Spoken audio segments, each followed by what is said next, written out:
जय जिजाऊ मित्रांनो, मी दीपक कदम। आज म्हणजे 10 ऑक्टोबर रोजी नागपूरला जो ओबीसी महामोर्चा नावाखाली जे काही 5-10 हजार कार्यकर्ते विविध पक्ष असतील किंवा संघटना असतील यांचे जमले होते, त्या अनुषंगाने अत्यंत महत्त्वाची माहिती घेऊन तुमच्या समोर आलेला आहे। कृपया व्हिडिओ पूर्ण बघा आणि जास्तीत जास्त शेअर करा। तर विषय असा आहे की या मोर्चामध्ये आदरणीय विजय वडेट्टीवार साहेब यांनी जे काही भाषण केलं त्यामधला एक महत्त्वाचा मुद्दा तुमच्या समोर मांडतो। आता महत्त्वाचा मुद्दा असा की त्यांनी ओबीसी, मराठा आणि ईडब्ल्यूसी यांची तुलना केली आणि मराठा समाजातल्या तरुणांचं किती मोठं नुकसान होत आहे त्यांनी समजून सांगितलं। प्रथमतः तुमचे आभार साहेब। मराठा समाजातल्या तरुणांची तुम्हाला किती काळजी आहे। ओबीसी मोर्चामध्ये तुम्ही मराठा समाजातील तरुणांवर किती अन्याय झाला याची बातमी किंवा याची गोष्ट केली, त्याबद्दल मी तुमचे आभारी आहे। आता विषय मूळ मुद्द्याकडे होता। त्यांनी सांगितलं असं की एमपीएससीचा निकाल आणि एमबीबीएसचा निकाल याच्यामध्ये ईडब्ल्यूएसचा 450 वर लागला आणि ओबीसीचा 485 वर लागला। मग याचा अर्थ असा आहे की जर मराठा समाज ईडब्ल्यूएस मध्ये असता तर निश्चितच मराठा समाजाचा फायदा झाला असता। साहेब, आमचे मनोजदादा जरांगे पाटील आणि आम्ही समर्थ आहोत मराठा समाजातल्या तरुणांना मार्गदर्शन करण्यासाठी, त्यांचं नुकसान आणि फायदा समजून सांगण्यासाठी।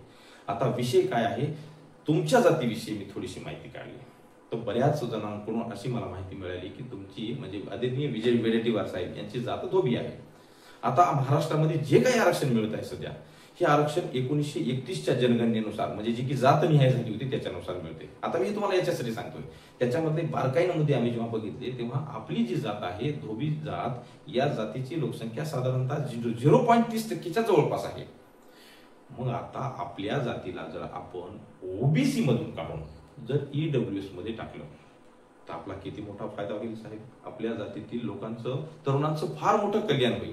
म्हणून हात जोडून विनंती आहे आपल्याला की आपल्या या जातीला, तुमच्या जातीला ताबडतोब तुम्ही ओबीसी मध्ये काढून, ओबीसी मधून काढून ईडब्ल्यूएस मध्ये टाका। लोक तुम्हाला खूप धन्यवाद देतील, आभार मानतील, कारण त्यांच्या लोकसंख्येच्या कितीतरी प्रमाणामध्ये, टक्केवारीमध्ये जास्त म्हणजे 10% तुम्हाला आरक्षण मिळू शकते, है की नाही। तेवढं कृपा करा।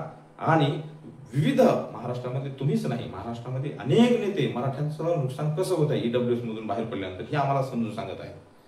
त्या सगळ्यांना विनंती आहे। मागे धनंजय मुंडे साहेब सुद्धा बोलले, त्यांनाही विनंती आहे, त्यांनी सुद्धा हेच उदाहरण सांगितलं की मराठा समाजाचं ईडब्ल्यूएस मधून बाहेर पडून फार मोठं नुकसान झालं। आपल्याला पण विनंती आहे साहेब, जर आमच्या मराठा समाजातील तरुणांची एवढी काळजी आहे तर निश्चितच तुम्हाला तुमच्या जातीतील लोकांची, तुमच्या जातीतील तरुणांची जास्त काळजी पाहिजे। त्यांच्या भल्यासाठी तुम्ही तुमच्या जातीला व्हीजेएनटी म्हणा किंवा ओबीसी मधून बाहेर काढा आणि ताबडतोब ईडब्ल्यूएस मध्ये टाका। तुम्हाला सुद्धा तुमच्या जातीच्या लोकसंख्येच्या प्रमाणामध्ये कितीतरी जास्त आरक्षण मिळेल आणि आपल्या जातीचं सुद्धा कल्याण होईल साहेब। पण आम्हाला शिकू नका एवढी तुम्हाला नम्र विनंती करतो। आमचे मनोज दादा आम्हाला जे सांगतील तेच आम्ही ऐकणार आहेत, बाकी कोणाचंच ऐकणार नाही, कारण त्या माणसानं, त्या मानवानं आमच्यासाठी जो संघर्ष केला आहे हे आम्ही उड्या डोळ्यानं बघत आहेत। आणि म्हणून त्यांच्या शब्दाबाहेर महाराष्ट्रातील एकही मराठा जाणार नाही। जो की सुजाण आहे, ते येडपटा बिडपटाचं काय आम्ही सांगत नाही। जो काही वैचारिक माणूस आहे त्यांचा आम्ही मात्र खात्री देतो की मनोदादाच्या शब्दाबाहेर एकही माणूस जाणार नाही आणि ओबीसी मधूनच आरक्षण घेतल्याशिवाय पूर्ण मराठा समाजाला आम्ही थांबणार नाहीत, कारण आम्ही कुणबी आहोत, आम्ही ओबीसी आहोत, आमचा हक्क तिथेच आहे। एवढं बोलतो आणि थांबतो।